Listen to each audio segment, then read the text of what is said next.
अंग्रेजों ने लगभग 200 सालों तक भारत को और भारतवासियों को गुलाम बनाकर रखा। इतना ही सच जानते होंगे आप सब। लेकिन आज इस वीडियो के माध्यम से हम आप लोगों के सामने इतिहास की सच्चाई से आपका सामना करवाएंगे।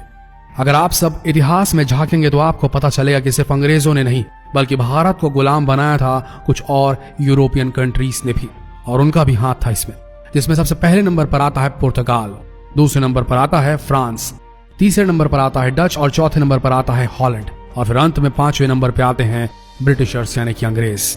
अगर आप पुर्तगाल से लेकर ब्रिटिश शासन तक भारत का इतिहास देखेंगे तो आपको पता चलेगा कि इन लोगों ने टोटल मिलकर भारत को 449 सालों तक गुलाम बनाकर रखा था, जिसमें सबसे ज्यादा अंग्रेजों ने हम पर राज किया।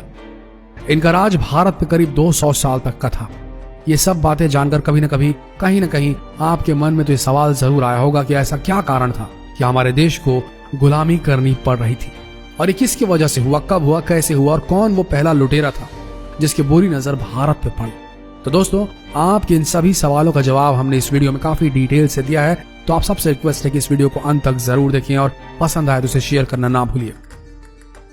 समुद्र के रास्ते होते हुए यूरोप से भारत तक का रास्ता तलाशने वाले पहले इंसान का नाम है वास्को द गामा। और आपको बता दें, यही वह पहला लुटेरा है जिसकी बुरी नजर भारत पर पड़ी थी।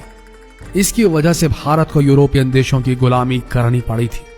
आज से लगभग 450 साल पहले वास्को ड गामा भारत आया था।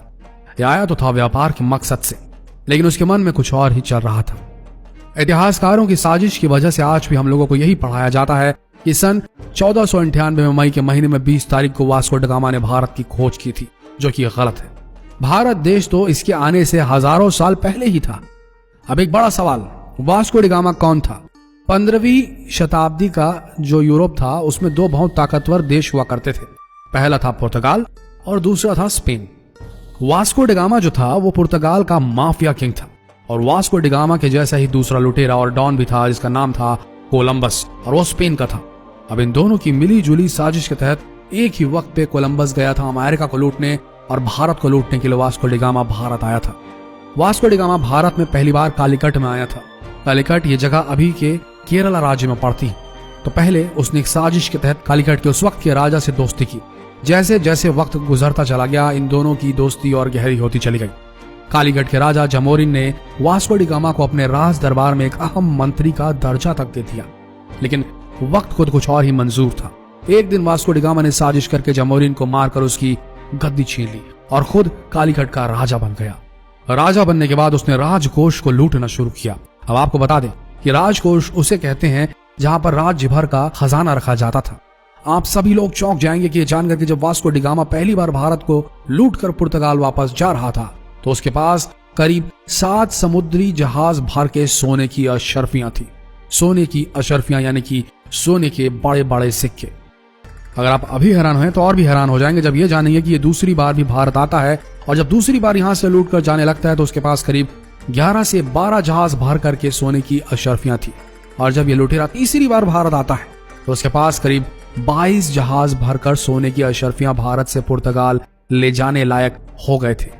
3 बार भारत को लूटने के बाद इसके अंदर चैन नहीं था इस शख्स के अंदर। ये चौथी बार भी भारत आता है, लेकिन रास्ते में किसी और दूसरे लुटेरे ने इसकी हत्या कर दी थी। लेकिन तब तक यूरोप के बाकी देशों को भारत के बारे में पता चल चुका था। वास्को ड गामा के मरने के बाद भी वो लोग भारत आते रहे और लूट मार करते रहे। लेकिन वास्को ड गामा ने भारत आकर लूट को जिस तरीके से केंद्रित और ऑर्गेनाइज किया था वो समझने की जरूरत है, क्योंकि उसके बाद पुर्तगाली लोग यहाँ आए। उन्होंने 70 से 80 वर्ष तक इस देश में खूब लूट मार की। उसके बाद पुर्तगाली चले गए और फिर क्या होता है। अब आते हैं फ्रांसीसी।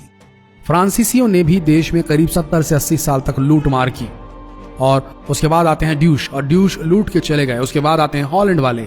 हॉलैंड वालों ने भी अच्छी खासी लूट मार की। उसके बाद जब वो चले गए तो अंत में आते हैं अंग्रेज। और जैसा कि हमने पहले बताया आपको कि अंग्रेजों का मकसद भारत को लूटना ही नहीं बल्कि भारत पर शासन करना भी था।